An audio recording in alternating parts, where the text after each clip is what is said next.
Hello, hello, everyone. Thanks for joining us. This is a good chance to make sure everyone's mic is working or audio so you can hear us all.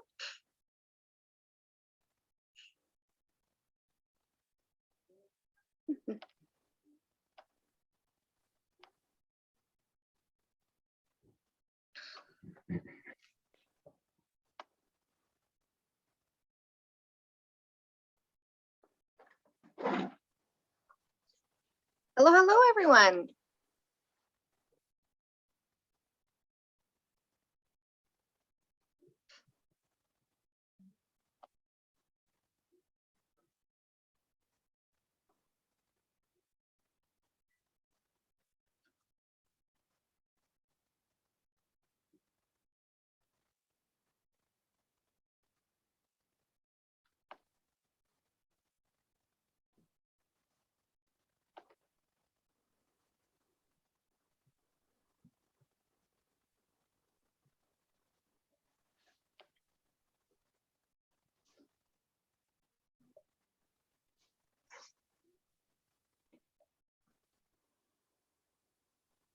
Okay.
Hey, hi, everyone. Hope everyone's doing good tonight and that you can all hear me. Just going to let a few more people in the waiting room that I see are popping up still. But we'll get things started. So welcome to Caring for Trees in a Nutshell. We really appreciate you guys all being here tonight. My name is Hannah Muster, and I was the one that helped organize this meeting along with Lloyd from Lloyd's Limb Services. He's going to be our main presenter tonight. So a little bit about what I do. I help organize workshops and extension events like this for the County of Vermilion River. But in the past, we've done some really cool partnerships, different workshops. Earlier this spring, we did one about grow your own with the cheesery. We've done some on workshops and on wells. And so we thought we would borrow Lloyd's time tonight and learn a little bit more about caring for trees and getting our trees ready for fall. And we got a lot of questions this year about why are my trees dying? So hopefully Lloyd will be able to direct us in the right direction tonight. So a little bit about Lloyd. He is been in the Vermilion area for around 8 years, and he has experience all over Canada being an arborist and has brought those tips and tricks to us tonight. So we're excited to get started here. So a little Zoom etiquette. I see some of you have your cameras on. That's okay. If you can figure it out, please turn your cameras off, because sometimes it'll cause a lag in the sound quality. So you might not be able to hear Lloyd and it might sound pixelated. So if you can turn your cameras off, that'd be great. If you do have a question at the end, feel free to turn your mic on and ask the question, or if you put it in the chat box, I will be there asking the question. So do Lloyd at the end. So we're going to go through a little bit and I'll share my screen and we'll get things started. Okay.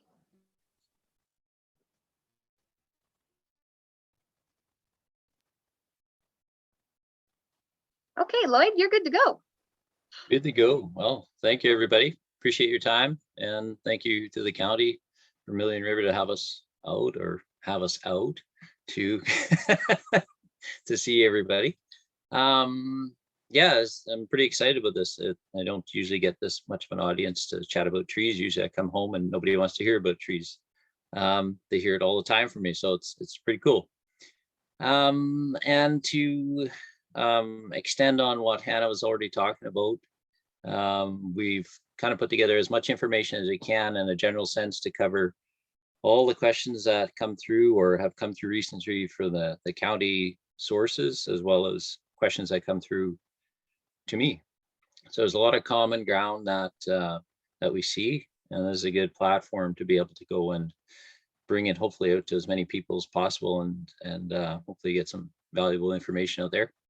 And there's always lots to learn, so I won't pretend to know everything that there is about trees, but I'll share what I can and what I know. And if there's something that stumps us after that, then I'm certainly welcome to try and help you any way I can.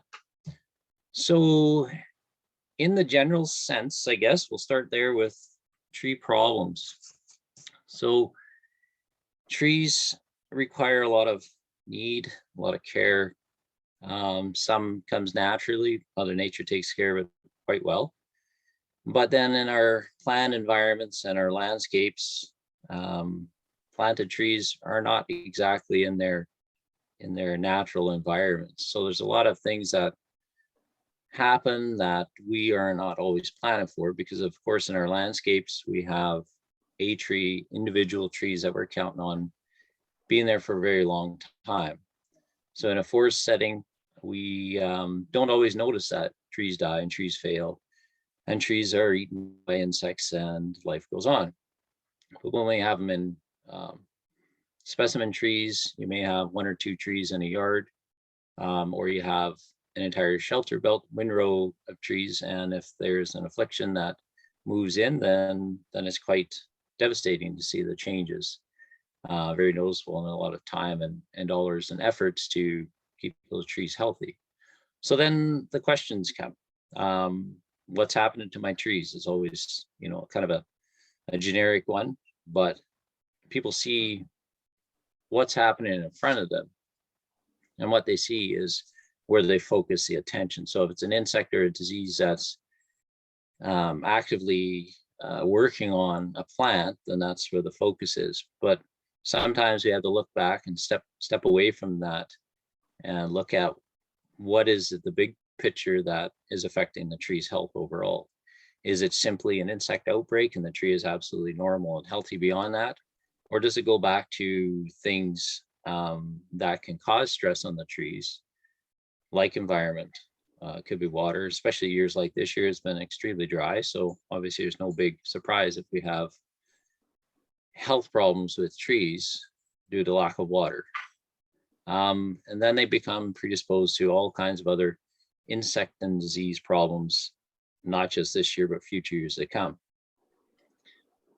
When we look at trees that appear naturally, or say natural stands of trees, if we take a look at what happens along the North Saskatchewan River, and we have lots of tree species that grow naturally, but one can complement the other.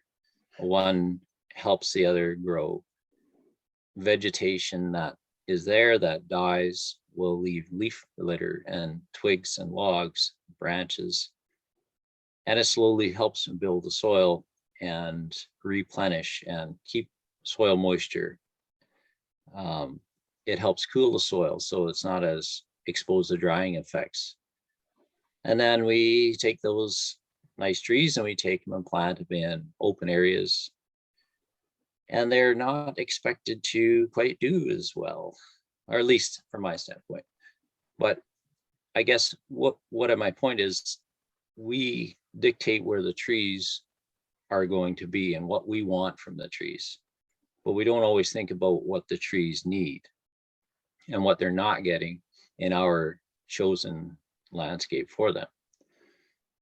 So then the limitations when it comes to soil with adequate moisture, soil with adequate airspace even for roots to penetrate, and soils with enough organic content to keep moisture levels at an ideal point, and keep the heat down, water conservation, all those things, then we already put stresses on the trees that can result in increased disease and insect problems. So from there, I keep thinking and I picture my drive down the highway and how many trees and rows and natural pockets of trees that we see that are subject to all sorts of different pests, I guess we'll call them. When it comes to, well, I'll back up, sorry. There's so many things to squeeze into an hour. So some of the common insect issues that we see. There we go. Some of We'll the common fast forward. insects. Yeah, there we go. So a lot of questions came through much each year in the fall, as you know, and many in the past, despite how much drought we saw this year. Common questions come in: why are my spruce trees dying? Why do I see lots of brown needles? And a lot of times the finger is pointed at maybe the last thing that anybody told you about trees that have needles dying. But a lot of needles that we see in the fall are natural needle drop. So a deciduous tree is going to lose all its leaves every year. And then of course an evergreen, a conifer tree, spruce, fir, pine, will have an annual leaf drop as well. They just don't lose all their leaves. So that might help some of the curiosity that we've seen, some of you already. So yeah, if there's interior needles dying off, typically that's not a red flag. It's not a big amount of concern because of it being the older needles, and the older needles are spent. They've done what they need to for the tree. They've moved on. Earlier in the year, when we see damaged needles, if it's say May through July, then we have something else that we're going to be concerned about. Insect and disease problems are certainly going to show more signs at that time of year. Common ones for our area: yellow-headed spruce sawfly, spruce budworm, and those are going to feed on current needles. So if we have twigs that are showing bare, needles are disappearing, and it's early in the year, it's likely one of those culprits. The excessive feeding year after year from those insects are gonna slowly deplete the tree of being able to recover and rebound from some of those damages. We have boring insects as a common one, and they're a little bit of a tougher one to control, to treat, or even see. And that's the reason for it. They're boring into the stems of the trees, so they're not quite visible. Sometimes it's decline and lack of vigor in the trees that you see over anything else. Just know that something's not quite right with the tree, but can't put your finger on it. Or sometimes people see sawdust forming around branch crotches or around the bottom of the tree. So the level of concern is, where's it coming from? Is it ants? A lot of people just assume it's ants, and ants could be sometimes opportunistic organisms that are moving in there, but most likely it's boring insects that have moved into the tree. And it's one of the nastiest ones. It's one of the toughest ones because they're superficial feeders. They're not sitting on the surface. They're not easily identifiable and treatable. And they're basically cutting off the vascular system to the tree. Those kind of things are pretty hard to recover from. So if we have concern, I guess, about boring insects, then most likely the best course of action, especially if we live in an area where there's a lot of one particular tree species and a boring insect is moving in there, it's likely to keep repeating, and it's likely to keep feeding until it can break the monoculture scheme and move away and plant different trees, something that's going to add to the biodiversity of that row or that grouping. So whether it's a large landscape, I'll say farm, acreage, shelter belt operation, or single individual trees in a yard, it's always a good idea to avoid planting too many of the same kind of thing. If we have an outbreak, say tent caterpillars, and they're one of the well-known nastier guys that come through every so many years, and they'll feed heavily on a few different tree species, some more than others. And it's best to try and not have everything in the yard that they want to eat, because they're going to go right to town. Hey, Lloyd, I have a question about borers. Okay. So what happens if we see the evidence of the sawdust on the tree? Should people remove that tree right away before the rest of their trees get infested or attacked, or what should they do? Possibly. I guess it depends on the case-by-case situation. It depends on how badly damaged they are. Trees can still live with boring insects in them. I mean, a lot of the organisms and problems that we see are fairly normal, natural. It all depends on how well your tree is able to cope with that damage, and how long can you extend the life of the tree, maybe, and what the risk is. You know, if you have a boring insect that has done an excessive amount of damage inside the stem, then there's a stability issue along with just the general health of the tree. So if it's on a high target area, then it's maybe not a great idea to keep it. If it's a bit of a prize tree, or even some sentimental value, sometimes there is ways to try and extend the health of the tree. I see that some of our planted trees are a little bit more prone to borer attack when they border natural areas. And I'll use an example. I see a fair bit in Lloydminster region.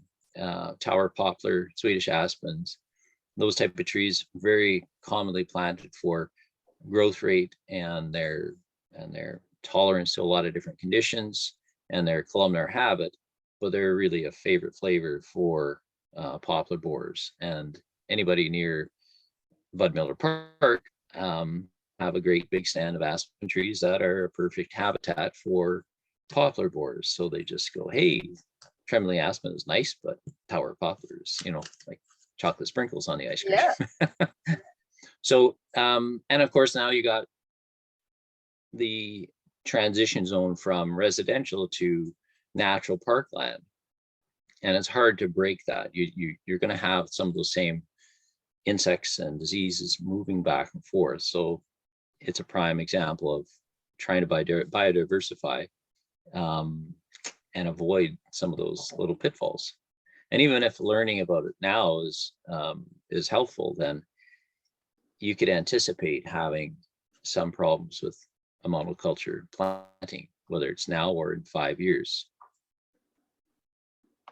But the boring insects, you wouldn't necessarily need to take the trees out altogether right away. The only or the best approach to treating boring insects, and it's a bit of a broad spectrum treatment, would be to keep trees healthy as possible. So that would come from good quality planting stock at time of planting, good planting holes, good planting depth, proper watering, fertilizing, mulching. So give them absolutely every benefit or every opportunity to outpace and outgrow and not be as much of a target. Insects tend to target the weaker trees, the things that are stressed, at least in the beginning, and then they move from there. So if you can avoid that, then your chances are a lot better. And I hope that answers that question. Perfect. Yeah, thank you. It looks like we have a question about diseases that popped up. So Okay. I think there's a few Hannah Muster aliases out there. So Hannah Muster asked how to get rid of needle cast disease and Rhizophara on spruce trees. So needle cast is a fun one, I'll call it that. It is a fungus that attacks the leaves of the spruce. It is treatable chemically with fungicide applications, but typically any fungicide applications will take repeated treatments over a period of time to get good control. So depending on the number of trees you have or the importance of where the tree is, it can be costly in the long haul. Maybe worth it. It's a case by case situation, of course, to evaluate. But needle cast it tends to be a lot more prevalent when there's a lot more moisture available, as well as a lot of fungal issues. So if we can do things culturally to change the presence or the environment for the needle cast, then sometimes that's a good combination in conjunction with treating and chemically treating, and then water fertilizer mulching to improve the overall and general health of the trees. Sometimes where there are multiple rows of trees, I see higher incidence of needle cast, multiple rows of spruce, that is, as well as other vegetations. Keep that area shaded, break the winds, and then it'll increase the level of humidity, so it increases the likeliness of fungus outbreaks.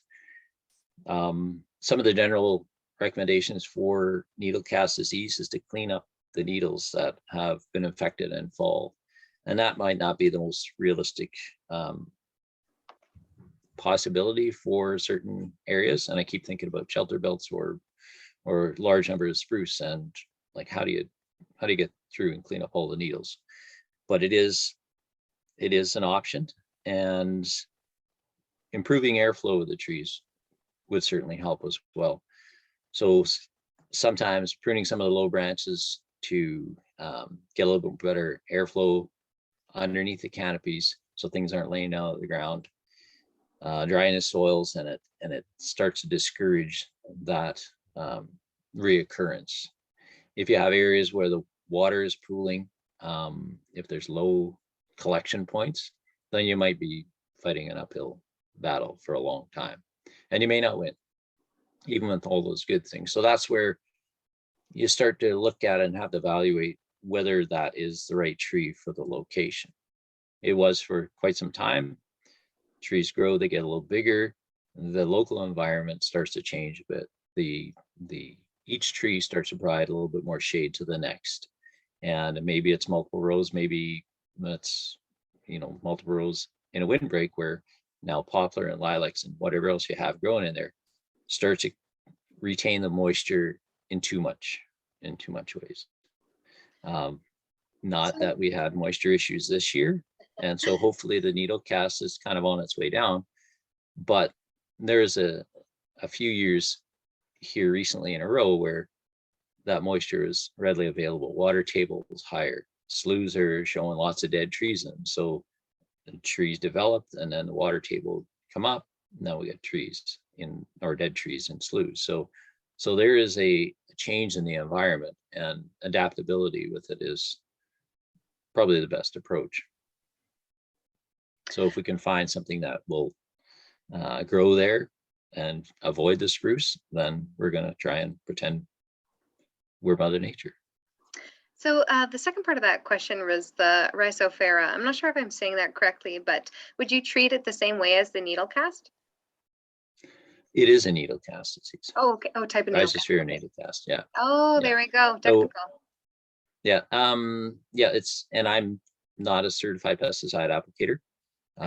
There are some good ones in the region that do a good job at treating for that, well set up for it, but I wouldn't know exactly what the program is or what they recommend. Sometimes it may change by product, but typically a single off treatment isn't going to be our best bet. It tends to require repeat applications. And yeah, and I'm assuming everybody sees what I see on this the screen that you have here. You're sharing this with everybody, right? Yes, yeah, but yeah, okay, everyone should be, everyone can see it. Okay. So yeah, that's a great picture of some of the indication of what you would expect to see from needle cast disease. It tends to start in the lower part of the canopy, and then it can progress all the way up through. And of course, as there's needle loss, there's a lot more stress on the tree. So then the tree is more prone to other problems. And it's not usually just one outright issue that creates tree mortality. It's usually a combination of things. Trees are pretty tough. especially, you know, our go-to trees, the things that everybody recognizes: spruce, white spruce and blue spruce, and our poplars and aspens, and overall they stand the test of time, but there are certain limitations for sure. And usually, yeah, you have one thing that moves, and now it's starting to deplete the resources to be able to fight and ward off other problems. So we have back-to-back years of needle cast issues. Now, if we have drought coming our way, then we're likely to see some drought concerns. Cytospheric canker is a common spruce disease that tends to thrive in drought-stressed trees. And so if you get a combination of these things overlapping, then you are really kind of double doomed on that. So let's find ways to not double doom things. Yeah.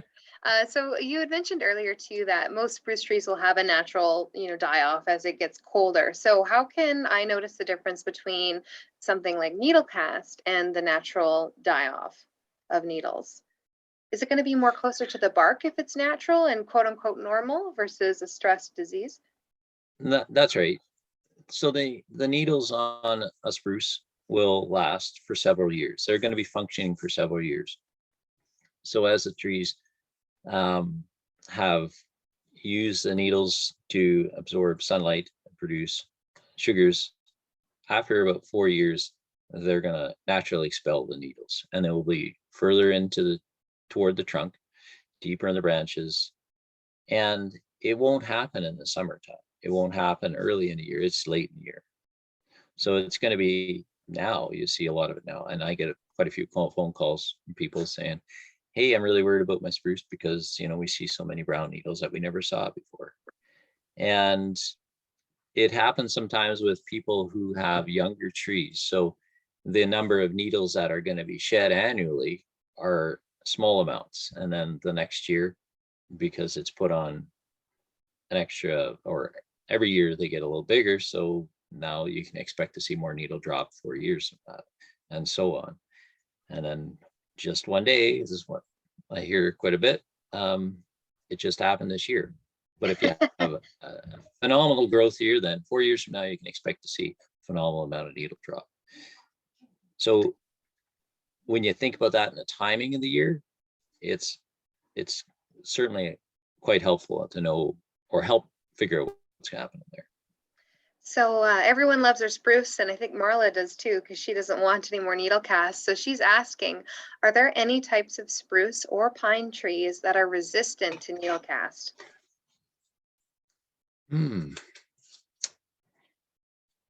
I would probably answer that by suggesting is if there's a bit of a needle cast problem, then there might be a water problem. It sounds strange to say that this year, but certainly would have stimulated that activity a few years back. Higher water table and collection points. Black spruce and tamarack, I know it's not spruce, but they thrive in soils that retain moisture for a long period of time, muskeg style soils. And so it may have a lot better results planting to the conditions. Perfect. Okay. Pine, so I know they will like it dry. well, at least you got an option, tamarack, and so Yeah. that's and I know a lot of people in Vermilion love this problem of black knot. We see it all the time, especially if you go in the park. It's part of the park now, is that you go see the gophers and the black knot. That's so you want to tell us a little bit about that, Lloyd? In the lineup at the coffee shop, you just mentioned black knot and just watch where it goes. Black knot, yeah, it's fabulous. It's everywhere. It is another fungus, and so it forms this really distinct gall, of course, as we see here. The nice thing about it is, if there's a nice thing, it only affects things in the Prunus genus. So chokecherries, cherries and plums and apricots, those kind of pitted fruit trees. So it's not going to spread into apples. It's not going to spread into spruce or elm or ash or any of those. It's very specific in that sense. There is the odd cultivar out there that are a little bit more prone to it. I read that amber chokecherry is susceptible, but I rarely see it. I honestly don't remember the last time. So if you really like the chokecherries, I would think look into amber chokecherry. But it is a fungus that spreads around fairly easily, from Schubert chokecherries to native chokecherries. And the only options for treatment with that would be pruning at the right time of year. Dormant season pruning works very well to at least control. If you have a chokecherry, you have a pin cherry, plum, apricot, any of those, you want to be looking at this time of year. It's a lot easier to spot the galls that have formed on the branches without the leaves on there. And now the galls aren't active. So this is the time to be pruning them out. And pruning is the only option for treatment of those. So it's pruning you're trying to prevent spread within the canopy of the tree and maybe it's other trees that you have. And as long as you're able to manage it while it's still in the smaller diameter branches, great. If it happens to infect a larger branch or the stem, then when pruning is your only option, you really don't have a lot of options left with it. So it's sorry. Great. So with the pruning there, Lloyd, how much would I need to prune away from the knot to stop the spread of it? Well, there is some staining on the inside of the branches. So if you cut close to the knot, you didn't expect to see staining in there. If you can prune back between 6 to 10 inches and then stare at the pruning cuts on the ends for any discoloration, it should be a fairly clean white appearance to healthy wood from any of those tree species. If you happen to cut into it and it's still infected, want to sanitize your tools with a 10% bleach solution, and that way you don't infect back through the pruning cuts. Sometimes it can be a little deceiving. You need to cut a little bit more than a foot, and you also want to cut back to a substantial size branch so it is able to operate and function properly without sending out reactive growth. So if a branch is just pruned off, specifically at 12 inches below an infection point, then it's not likely the best place for the tree for pruning. It might deal with the black knot for you, but then you get kind of sprouting and things that happen there, and that reactive growth can be a bit problematic. So one of the questions that came in when people were registering was, does black knot spread through the soil? No, it's airborne. It's airborne with spores. So the fruiting body is what you see. The knot itself is the fruiting body. A very obscure looking mushroom, if you want to call it that. It's just its form, and spores are released into the air. So that's why it's really difficult to control, and it seems to come from everywhere because it does. It's in the air and it moves around. Once you prune out black knot, it is recommended to take and destroy it, burn, bury, all those practices. Cool. In some cases, it's the tree may still live with it, but it helps slow the rate of progression, and you can manage it. It's not like, if you have it, it's not likely to ever disappear entirely. And in areas where you have natural chokecherries that are unchecked, then it's likely to move in from that again. And even around towns and cities, it's much the same. You'll have a neighbor that really cares, and then a neighbor who, doesn't care about a whole bunch, and it just seems to move in again. In certain places, they have developed some bylaws, local municipal bylaws, to say that if you have this in your trees, then you need to be proactive and maintaining it. But I'm not aware of that bylaw locally. I think Vegreville may have it, but locally it's not the case. So it's up to everybody to do their best, I guess, or ask for help. Yeah. Well, and it's always good to have opportunities to learn about this too. I wouldn't have thought you needed to prune that much. I thought maybe just away from the canker, but it's good to know. Good to know. If you have the opportunity to go lower in toward the canopy, and if it's not too large of a pruning cut in diameter, then yeah, you're a little bit better off to make a proper pruning cut as opposed to just the bare minimum. Cool. And I guess another disease that people are seeing in their trees that always are asking us about what is it is cankers. So these big fat guys. Cankers, yeah. Well, we did mention it just a little while ago in our chat about spruce trees there, but Cytospheric canker is what was mentioned. So cankers come in many different forms, but typically they're an organism that causes a lesion on the tree that progressively enlarges, gets a little bit bigger every year, and it creates distortion like the one shown in the picture, dieback, usually isolated around that zone. But it's perennial cankers. They tend to get a little bit bigger each year. Some of our hybrid poplars that are commonly used for windrows, shelter belts are a little bit more prone to it. They tend to get phased out over time once they realize, hey, this is just too much of a loss here if we're planting less disease resistant trees. But there's a lot of natural cankers that move in again from natural stands of aspen and poplar, and it's out there. So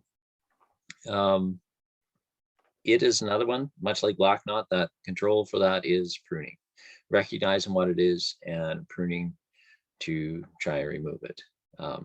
Sometimes it's not the case. If it's an infection on a large stem, and it's about managing and understanding that with that progressive decline and strength loss in the stems, then there has to be some other mitigation to help manage it, to help retain the trees, maybe some weight reduction on branches. And that allows you and buys you time to say, okay, this tree is not going to be here for the next 60 years. I don't feel that it's going to tolerate that kind of damage for that long, or it's going to create too much risk, because they can create a pretty big weak point in a branch or in a stem. So that gives you an opportunity to start planting and start planning for the next one and break the cycle. I'm not sure if there are any Cytospheric canker pictures that we had on there, but that's cankers in a nutshell. They all operate very similar. They look a little different. Sometimes they're oozing. Cytospheric canker of spruce is one of those. It tends to infect the branches more so, or at least it initiates there, and it kind of defies gravity. It'll start to infect the lower branches and it works its way upwards. So you can stare at a row of spruce trees or your individual tree and see that characteristic decline and dieback, kind of sporadic around the lower part of the canopy, and slowly work its way up. Pruning is the best option. If it gets into the main stems, then it's about management and how much risk is there spreading to other trees, and how much time do you need, I guess, to plan before either the tree succumbs to those damages, or you decide that that's time, it's got to go.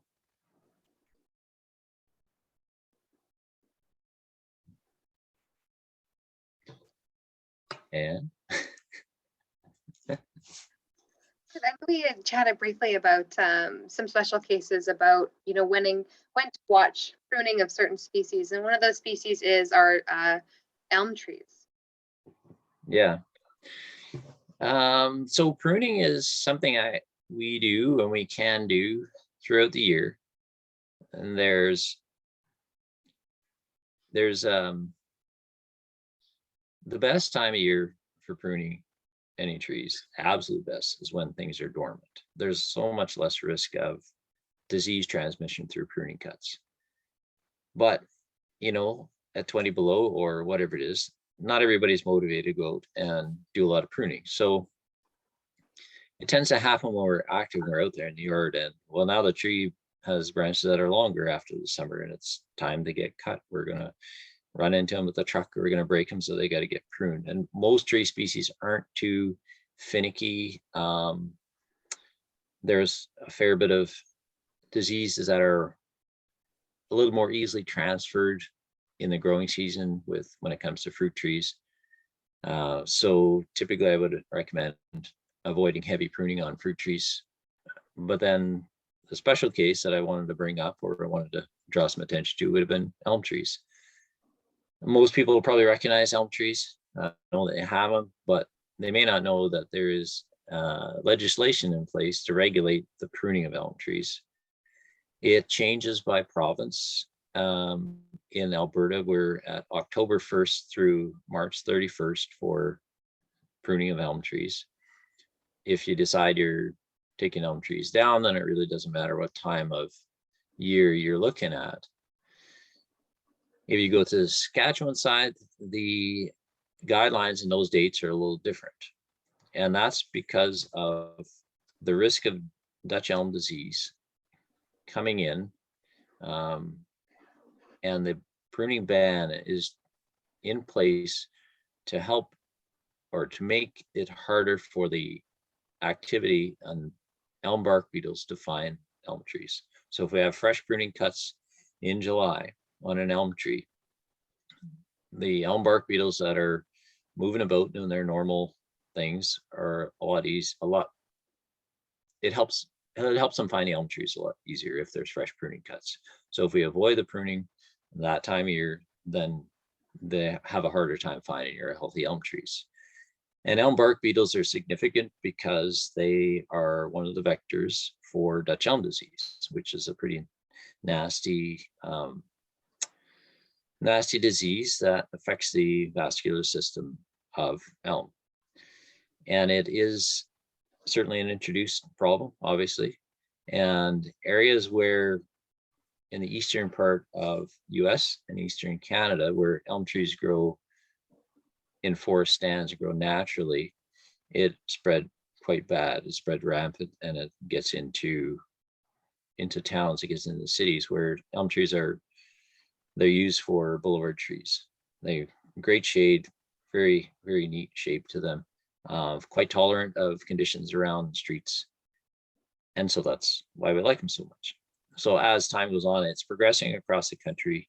Most recent or closest evidence of Dutch elm disease was actually in Saskatoon, and that's again this year. So it's slowly creeping up onto our boundaries, and there's a lot of checks in place for not just elm tree pruning, but transport of firewood into the province. And that's so that we don't inadvertently bring some of those beetles or bring infected wood in to the province. The beetles are out there. There's several different species of beetles that move throughout the prairies. There's trapping done each summer to watch and see where those creatures are and how their migration looks, and if they're changing, if they need to change pruning guidelines and change the restrictions on things. So that's a long-winded reason for not pruning elm trees in the summer. But that's the objective there. Health-wise, the trees would be fine to do pruning in the summer, but we don't want to introduce other problems. And when it comes to Dutch elm disease, it's not like a canker disease where it's a little slower in progression and it's moving by itself. If we have infected elm trees with Dutch elm disease, it spreads fast. It can move into a boulevard, and it's piggybacking literally on elm bark beetles. So they can move to 1, 2, 3, 4, 8, 10 trees and feed and carry this organism with them, as well as introduce it to an environment where the trees are grown close together. There could be root grafting, and the trees work more as a community unit as opposed to single individual trees. So if one gets infected, it could be 3 or 4. And then we start looking at less options with our boulevard trees because there is only one fix for it. They have to go. Yeah, that's seems to be the big theme in disease management is planting for success and making sure you have a variety of species that in case something does happen, then you have kind of, oh, I almost want to say a backup plan. So you still have tree growth there. Yeah, and that's exactly it. Might have touched on it with canker diseases, because I pictured a large target canker on a poplar tree that, eventually the wound is going to be so large that the wood is compromised and the tree is going to fail. You may have some time with it, but planting for succession with it and planting different tree species so that you can offset the damage or the loss. So along that train of thought with monoculture plantings, they look fantastic. It's very, very linear, very formal. But the risk is when we have an outbreak of disease or insect problems, then it has the ability to run freely. So along with that row, I guess, or planting scheme, it's certainly a good idea to mix up the tree species as much as possible to offset that potential for devastating loss. And when we're living in the prairies like this, well, we do have quite a few tree species that we grow. When we're looking at boulevard trees or large shade trees, and certainly large shade trees suitable for landscapes, not everybody wants to consider large growing poplar trees for the yard. So you have ash and elm, to name a couple, and if they're used too much, then we're likely to see loss in a big way. We had one There's question another come in. critter that we haven't got on our presentation here, but emerald ash borer is another introduced insect that has moved into the country, and it's moving across the country, and it's being tracked as well because of the concern hitting natural ash tree populations or planted ash tree populations like we have in municipalities and cities. And any of our streets here locally have lots of elm, lots of ash. And if we get that kind of a double whammy with Dutch elm disease and emerald ash borer moving in, we really are going to lose a lot. And certainly not just our boulevards, but those are trees that we've been relying on for a long time for shelter, for shade, for habitat, on and on. And they've even gotten comfortable enough that they've become naturalized in certain areas. So a lot of people think of them as native trees, but we've actually introduced a lot of this. We did have one question come in when people were registering about what makes a good shelter belt. A single good tree for shelter belt. I think, yeah, I think they want to know about the fact that you might need to plant a variety in case we do see these diseases or insects come in. Maybe what species would be best? I love all trees. That's good. I'm not going to isolate one. Smart planting for shelter belt planting is to be a mix and match. You can still do it with some plan and formalness to it, so it doesn't look like just a large grove of trees. You still can plant multiple tree species and have some formal nature to it, but pay attention to the terrain, the landscape, and even soils. If you do some digging beforehand, then you might determine that, hey, we're gonna mix up the shelter belt a little bit and plant some extremely drought tolerant trees in this area because it's a bit of a high area. We know that moisture is not really going to hold here, so that will hopefully lean or help you decide on something that's a lot more drought tolerant. And as you get to the lower portions, and it might not be much of a slope, but enough of a collection point to change the tree species out. But absolute favorite, I would try some of everything. Sounds like there was a lot of space. So I'm thinking, how many trees can I stuff in there? But that's me. They're good poplars. They're a good quick growing poplar. Try and true, fairly cheap. You know, in a short period of time, whether it's going to work or not for you. The ash and even elm are quite drought tolerant as well. But if there's too much moisture, any of those are not really going to work as well. They're going to struggle. They're going to have some challenges. You may have to do a lot of site modification to improve drainage, and then it becomes, depending on the size of the area, maybe not the best choice. But honestly, I would steer anybody down the road of diversifying their planting scheme as much as possible. And that doesn't answer that question to one specific tree species, but it gives a good general idea. It gives a really good general idea.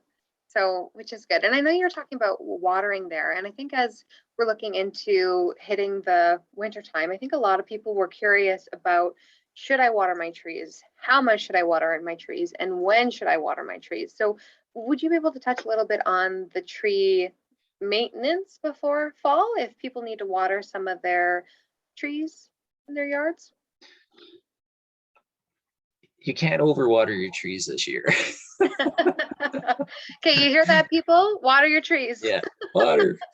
Water is a tricky thing because it's very environmentally dependent. We have predominantly clay-based soils that hold water really well.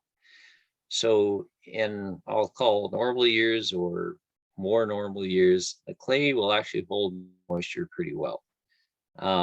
It's the upper profile of soil, the top soils, and if there's any organics, that's the parts that dry out sooner, of course. And yeah, I don't know that you could really overwater a tree this year, but in normal years, the easiest way to know whether your soil is moist and it's sufficient watering would be to dig and see. Sometimes it's tough digging, but that really gives you the best measure. You can use moisture meters.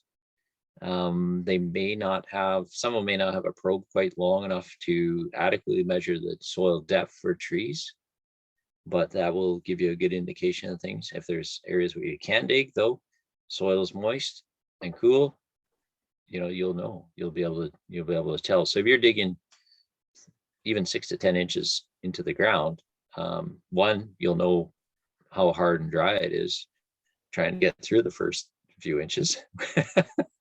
And that might be a good measure in itself.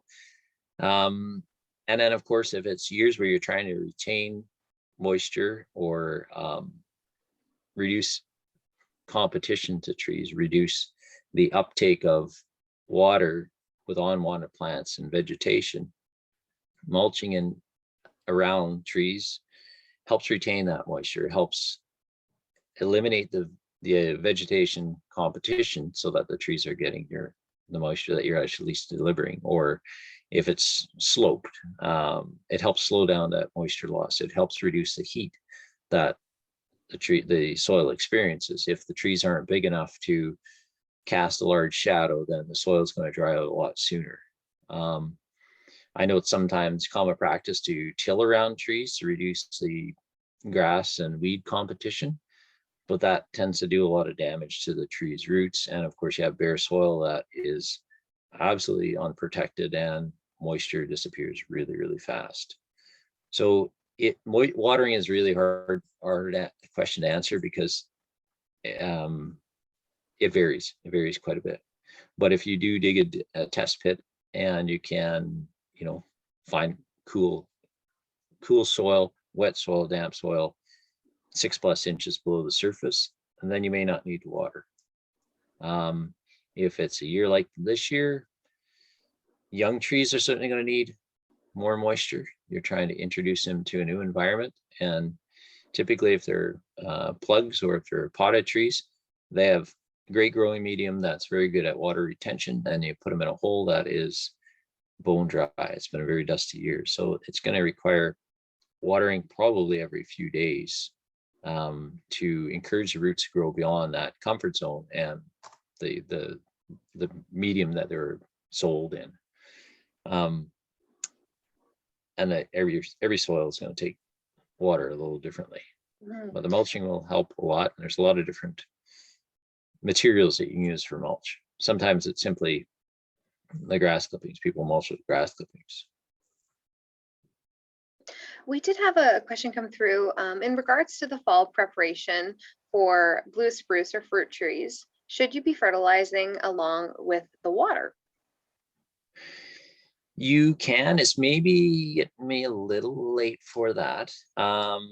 But if it's root builder fertilizers, then it's going to stimulate some root activity, and that's okay. We still have relatively warm soil temperatures, but that's about it. I wouldn't think that even if it didn't hurt the plants to be fertilizing, it might not be taken up. It might not get used. If it's a solid fertilizer in solution, it just may kind of be wasted effort. Commonly, bone meal gets used for planting. And that's because you're trying to stimulate root activity and promote root development and, of course, healthy roots, healthy shoots. And it's not a bad idea to mix it in with your water for sure. Spruce in particular, I don't think I would isolate spruce over another tree, really. We love our spruce. It's pretty obvious. We should love pine too. Yeah, this is definitely a spruce loving crowd, but that's totally okay. Yeah. Another question but with that. Pine work well for all of the applications as well. There's some very good drought resistant options when it comes to planting pines, probably a little more than spruce. The one thing I didn't really touch on, I guess, when we were talking about way back, if I could back up a little bit, by Cytospheric canker and problems with spruce and drought and stuff. We often use Colorado spruce, the greens and the blue for well, they're a little fuller. They're more drought resistant, but they're also more prone to Cytospheric canker issues. So when we have it, we tend to see it more in those. So even diversifying between species, we have Colorado green and we have Colorado blue. We have white spruce that grow, black spruce for the wet areas, and Norwegian spruce even, which are not quite as commonly used, but they do really well. And they have good big coverage zones as well. Long weeping branches, really nice. So you have some allowance for variety even within in a genus there. Along with that question, should we be putting burlap on smaller trees to alleviate windburn or sunburn where the snow isn't deep enough to cover and protect? That's a bit of a controversial one for sure. Do I? I don't, and I haven't. Sometimes there can be added heat trapped behind that burlap, so it can actually create more winter problems. Some years ago, I lived in Calgary, and if you had a cedar and you wanted a chance for it to live, people believed you had to put burlap around them and open it up in the spring and everything was brown. So I think if you have plants that are sensitive to the environmental impacts that way, maybe companion planting was something that's going to provide a little bit of shelter and shade, so you don't have to use something that's man-made. The burlap, I don't think I would. That's a good tip. I always thought you needed to, but it's good to think about that too, that it might just be better off if you plant some other things around it that'll help protect it. So then I think if spruce are our favorite tree, I think number 2 is fruit trees. So are all these tips that you're providing today, are they also applicable to fruit trees? And I know we've got questions about plums, apple trees, choke cherries, and lilacs, I think were some of the questions that came in. Okay. So There's some overlap for sure. Fruit trees are a little bit of a unique case, just because we don't typically allow or want fruit trees to grow as big as the genetics will let them be. One, they might simply just produce way too much fruit, and you can only use so much fruit. And if it starts to become wasted, and it just becomes maintenance and work and just unwanted material, it attracts insects. The wasps were kind of bad this year. And if there's fruit laying around, it just gets worse, and you just end up getting tired of picking up, put it in the compost. But the actual guidelines for pruning would certainly overlap with fruit trees, no different than spruce or ash. There's still the general guidelines about how much to prune, where to prune, what to expect, what to look for, how to prune out diseased pieces. It's just that fruit trees typically get pruned a little bit more to suit our needs, human needs, because you want them to, you want to be able to use the fruit, you want to be able to reach the fruit, and you want to be able to prune and manipulate and maintain the tree. And so they tend to be pruned a little bit more often, as opposed to shade trees, which probably require a little less pruning in the sense of how often your pruning schedules, your pruning timelines. Fruit trees tend to get pruned a little bit more often because you're trying to manage it. It's managing our crop almost. And when it comes to the extreme side of it, in the orchards, well, they're pruning annually, and sometimes in between. So that's the difference, I guess. And you're trying to manipulate the size of the trees more so and contain things. Lilacs. Typically, if you really like the lilacs and you're looking to maximize your flower production, then once they've done flowering. Not heavy pruning. Heavy pruning on any trees will usually amount to, well, in the case of lilacs, a lot less flowers. You get increased amount of shoot development, and the same goes for fruit trees. The tree has a balance between the shoots and the roots, and it grows proportionally each year. And so if all of a sudden you go, hey, I don't like my tree that tall, we're going to just make it so much less. The tree, all of a sudden, it's confused. It doesn't have a root shoot balance, and it wants to regain that. All of a sudden, it doesn't have all the leaves, all the food factories to support the whole system that it had gotten used to. And it's likely going to grow 2, 3, 4 times faster than what an annual shoot would have grown. So you sometimes kick yourself in the butt, and you get more growth in a short period of time, and it's harder to manage. But general pruning guidelines certainly would be the same. 25% is the typical maximum on the limit for pruning live material from a tree at one pruning cycle. And trees are a little bit like people. I'll venture to say that. You get a little bit older and you're a little less tolerant of change, maybe. So if you start with an older tree and you start messing around with the roots a little bit, they don't like it quite as much. You do a little bit too much pruning, it's a bit too much. So as the trees get older, it's a good idea to reduce those high-end limitations. 25% might be acceptable for young trees because they're vibrant, they're vigorous, lots of life ahead to compensate and make up for that. But as the trees get older, it's a great idea to scale back the amount of pruning you expect to need to do at any cycle. You might have, I think you totally just answered this question with mentioning that you don't want to do too much if it gets older. And so we have a question that says, with apple trees that have grown too tall on the top, can you prune back the main trunk and other branches on the top to a shorter height without damaging the tree?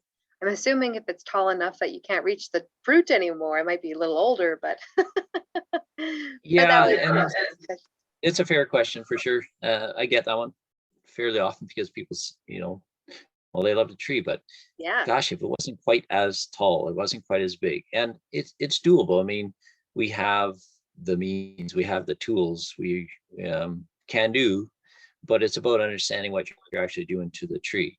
That's why there's pruning guidelines and what kind of risk or what you can expect to see afterwards from the tree. It's really you're trying to manage the tree to the best of your ability with the situation you have. Sometimes those trees are inherited. I move into a house and I really love this tree, but wow, I wouldn't have let it get this big. Yeah. But the harder you decide to prune the tree can have, well, it could go one or two ways. The reactive growth can be astronomical. So if it's growing 10 to 12 inches a year, you might get 4 feet. And so you've lost a lot of ground in that sense. Yeah. And those branches tend to be a lot weaker. They're referred to as water sprouts. They're annual shoots that the wood is not as strong. It's not attached to the core of the tree, so to speak. They're attached at the very surface. So as they develop, they tend to be weaker and they can peel off. There's a lot of extra competition then. You have multiple shoots coming from one pruning point, and then they have natural competition between themselves, and you get dieback or you get some disease that moves in there because there's just too much growth. Aside from that, pruning cuts, the size of pruning cuts can really affect the tree health. So when you're trying to reduce the trees, and that's the goal sometimes, it is about how can I achieve what I would like or close to what I would like and manipulate the tree with the least amount of pruning cuts, but also the smallest pruning cuts possible. The larger diameter pruning cuts, it's a wound. Any pruning cut is a wound on a tree. So you're trying to make the choices where the pruning cut is likely to grow over in the shortest period of time. So if it's a 1-inch diameter pruning cut, it's going to take maybe a couple of years, depending on how healthy the tree is or the tree species, and it'll be sealed. It's sealed from the possibility of entry of decay organisms from the outside in. But if that pruning cut is 4, 5, 6 inches in diameter, well, you might have effectively reduced the tree and be able to pick every apple that it produces from that point on. But you are essentially going to starve the tree, and you open up a very large wound that is a prime candidate for decay. The tree will start to lose structural stability. Decay sets in, weakens branches. So it can be kind of the end of that tree if it gets too extreme. So lighter diameter pruning is the best option. But I mean, we can cut, but have to know what kind of worms you're opening up, I guess. Well, and it sounds like there's quite a few worms that we can open up with this. Man, you got diseases, you got environmental concerns, insects, all sorts of things. So we talked about a lot of problems tonight, but with Lloyd's Limb Services, you guys provide a lot of solutions for trees. So what are some services that you provide for the community? In a nutshell? In a nutshell. I think we started the conversation by saying we love trees, but we love shrubs just as much too. So our services include tree maintenance plans, even in some cases, for residential, commercial, municipal properties, government, on the bigger scale of things, I guess, where people have an abundance of trees and they're looking to have a plan. What's our plan? What do we have here? Let's prioritize. And so that's the kind of thing we can go and do. Sometimes it's the same program, it's just on a smaller scale, and it's a one-on-one with private homeowners. But it is certainly case by case. We look at a property and evaluate what it is that you have and what your goals are, what you're trying to achieve with it. So it can be a combination of pruning for different reasons, for shade trees or fruit tree pruning, tree removals. If tree removals happen, then we look at stump grinding possibly to remove and replant, and look at replacement trees, which we help with as well. We offer soil injected tree and shrub fertilizer programs. And so we tailor a program to improve the health or maintain the health of the trees that you have. And often it will be specific to conifer trees or deciduous trees. There are differences in what one needs over the other. And I think that covers. Yeah.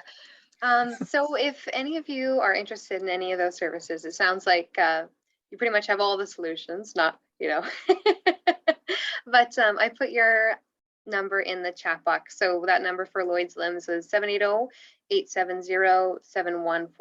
If you guys are interested in contacting him with more questions, and we covered, you know, trees in a nutshell tonight, but I'm sure if you have any more burning questions, you can always give Lloyd a shout, and he's pretty knowledgeable about all things trees. So yeah, so it's 8 o'clock right now. So if you guys have any questions, feel free to unmute yourself and ask away, or you can type them in the chat box and I'll continue reading them here.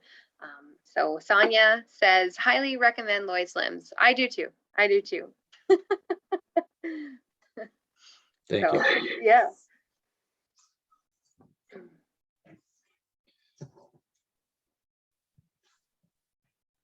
Okay, so Josie says, thanks, great information. That's awesome. So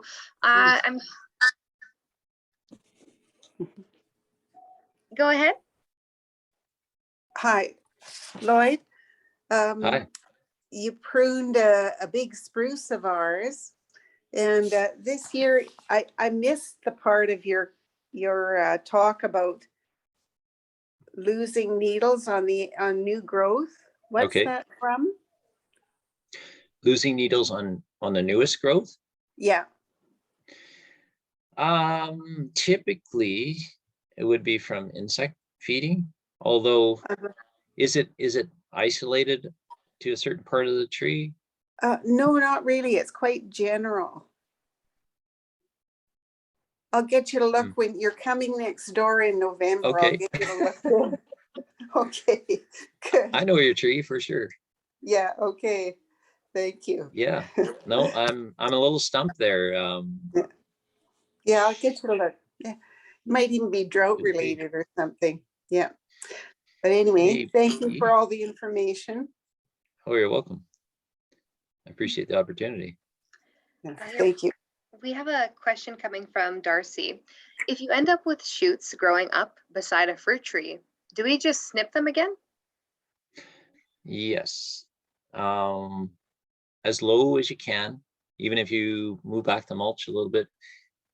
The tree is, for some reason, experiencing a stress that's triggering this reactive growth. They're often called suckers and water sprouts, which are very similar, but water sprouts grow on the stems, and they're typically not viewed as a great long-term branch to the tree. But the suckers growing around the bottom is an indication that a tree has had some stress for whatever reason, and it's trying to revert back to its original root stock. So fruit trees are often grafted, and you have two different trees or two different bodies united that the root system is a hard plant that supports the newcomer, so to speak. So whatever's happened there is triggering the tree to grow those shoots, and it's wanting to revert to the original rootstock. So as low as you can. It's a bit of a painstaking process. Sometimes it'll go for years. If you can slowly win the battle and improve the health of the tree through all those, general practice, water, fertilize, mulch, you may see less sprouting. If there's landscape fabrics, I'll guess you may see an increased amount of suckering as well. I was at a property yesterday that reminded me of that when you're describing your problem, that had plastics around as used as landscape fabric. So the tree was suffocating, and it was pushing out shoots around the base of the tree, not because any graft union issues or other stress. It was being suffocated. So it needed to try and send out branches or leaves even to live. But that may not be the case. Hopefully, Darcy, you haven't put plastic around your trees. I'm joking. Angie popped in here with a question and a little bit of a story. My neighbor desiccated the field across the road from me on a windy day. Angie, I'm sorry, this is a terrible story. A cluster of my spruce trees lost almost all of their needles, but I had a new growth on the tips of the branches this year. Is there any hope for them, or are they toast? All mature 50-year-old spruce trees along the road. I really don't want to have to call you to cut down 11 of my spruce. No, I don't want that. No, no one wants that. That's a sad day. A good sign is that you have new growth on those twigs. If it didn't, go back to earlier in the talk here with the insect activity feeding on the newest needles, the new shoots, successive years, that will be pretty devastating. And not that what your situation is there isn't, but there's a lot of hope with new needles on twigs that the tree has vigor and energy to try and push past this. If there's any way of helping them out by, if there's a lot of trees, watering might be a bit of a tough challenge, but mulching to retain soil moisture loss. If there's any animals that would have been around the trees, you may want to fence that off and not have that kind of activity there. Monitor for sure. Monitor each season. There's always a new thing that's going to move in. You have stressed trees, so whatever happens, now we're entirely reliant on whatever thin crop of needles that are on your trees to help bring them back. We can't afford to lose any more needles.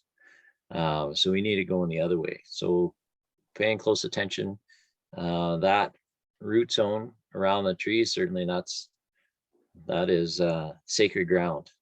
No activity in there, no root damage, no animals. And if possible, mulching would certainly help quite a bit. Okay, a question from Stacy. How should I quote unquote winter my new trees that we just planted this spring? They are just small twig-like trees. Do I need to protect down low by the roots? Or do I need to do anything to the branches? Or will they be okay on their own? They are just out in the open. Thanks.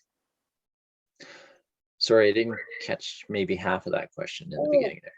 Sorry, maybe I was cutting out. Yeah. Stacy was wanting to know how to winter her trees that they just planted this spring. They are just small twig-like trees. Did you get it that time? I did, yep. Okay, I just wasn't sure about it. Okay, so planted in the spring, that's good. They're all summer, healthy, happy, water, fertilize, mulch, all those good things. And don't forget to give it a good soaking, saturating of water here in the fall. We're slowly losing those opportunities as frost is upon us and the ground is going to start to freeze, but you want it to freeze with adequate amount of moisture there. Again, going back to the earlier part of conversation, you can check the soil and see how much moisture is actually in the soil. We may be watering a little later on yet, depending on how soon ground frost really happens for us, and if we actually get any moisture, any rain or snow. It's water, but conserve as well. And if they've been going well since spring, then that's great. That's giving them a big jump start and probably well prepared for the overwintering process, but we can't neglect the water. I think Darlene is getting a little anxious to do landscaping this fall. Is it too late to move columnar maples approximately 1 to 2 inches trunk and 10 by 12 feet tall? Should be fine. I'm trying to picture that columnar maple. That's a new one. 10 to 12 feet. I mean, a lot of our planting stock you can buy in a larger format in a potted containers. We can still buy 10, 12 feet, 12-foot trees. 1 or 2 inches in diameter, was that for the stems? That's correct. Yep. Yeah. Adequate size root ball certainly is always key on a 2-inch diameter tree. Assuming it's going to be hand dug. Boy, that's a good question. You're probably going to end up with a fairly large diameter root ball. We're dormant now, so that's good. I definitely wouldn't try this in the summertime. There's going to be root damage. There's going to be some probably moving issues with soil separating from the root ball. But the distance of the move should make it relatively straightforward. If you have use of machinery to be able to move those into a bucket with the least amount of activity possible, it'll keep the root ball intact. You could wrap with burlaps or even a tarp and tie around the bottom and lace it all the way up so that it keeps everything together intact. Pay attention to what you encounter for roots as you're digging. Small fibrous roots are fairly easily pruned back. Large diameter roots, if you have something at say up to a 1/2 inch diameter, clean pruning cuts right at the edge of the root ball will help. It won't lose as much moisture through there. And then for your planting hole, 1.5 times probably minimum for the size of the diameter or compared to the diameter of the root ball, and good root builder fertilizer. But a good time of year to do it for sure. And they look like this is what beautiful. we have here. Okay.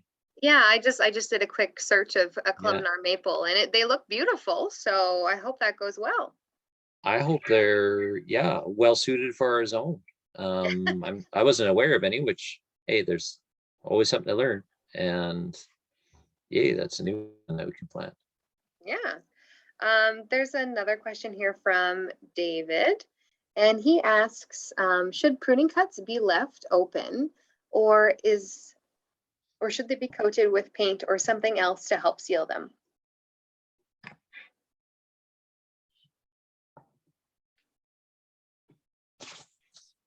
Oh, did I cut out? Lovely.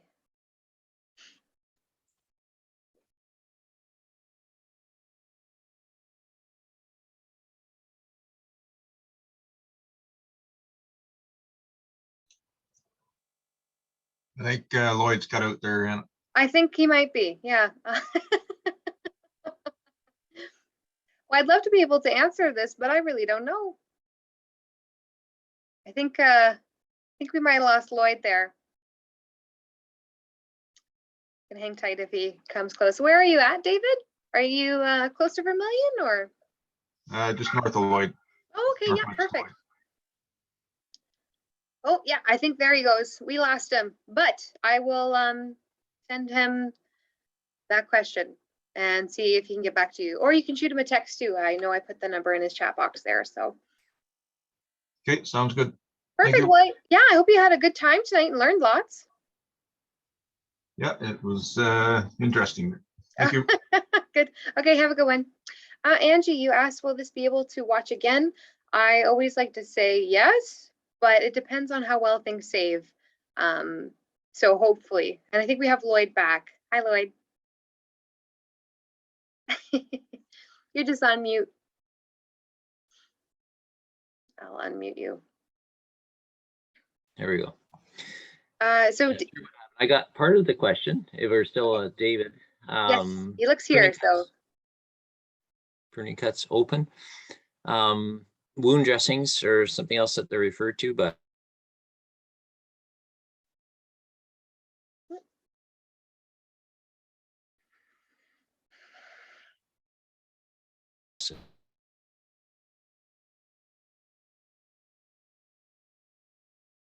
hello. Hey, Lloyd, I can hear you now. So wound dressings do not improve the tree's ability to seal up pruning wounds.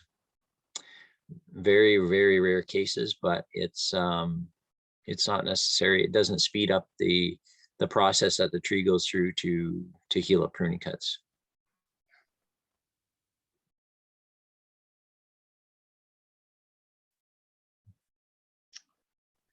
Okay. You're connected? Yes. Yeah, I'm good. I'm good. I caught that. I was just checking Okay. for any more questions, and it looks like that's it. There's lots of people saying thank you so much, and it was very informative. So, yeah, should be recorded. As long as we're good to share it, we will. But yeah, in the meantime, I think that was it. So. I did want to add one or a couple things with this. So I appreciate everybody's thoughts and comments. You know, the information that's shared. It's a pretty immense topic, so I feel like we were, you know, a little bit here and a little bit there, and to have as many people interested in trees to be able to chat with all at once there got me all excited, and Yay. that's good. I hope we can keep it going, but we got to call it quits somewhere. There is a lot of good information. If you're looking for trusted sources, not just from me, welcome to call, text, email, whatever it is. I'll help anybody out as much as I can. The County of Vermilion River actually does have some really good information on the website now. It's gathered from a lot of different sources, near, some a little bit further. But I have read a lot of it myself, and it's all solid quality information. So I encourage anybody to go to the website and see what's there. And I also shared a couple of links with Hannah today that maybe they'll make its way onto the website as well. Yes. You know, more knowledge is better for sure. Yeah, and I'll be sending a follow-up email to everyone about some of the topics that we talked about, so that you can keep the learning. And you know, we chat about it here, but it's actually an opportunity for you to go investigate it more so on yourself. So we talked about some different insects, you know, how to plant a shelter belt, what kind of species to include, maybe some you know, guidelines to managing diseases and things like that. So I will send that all to you guys tomorrow, as long as you signed up for or registered for the event tonight. So I really appreciate everyone coming and Lloyd's time and you all being here. It was a really good turnout, and it's always exciting to see. So thank you guys. Thank you.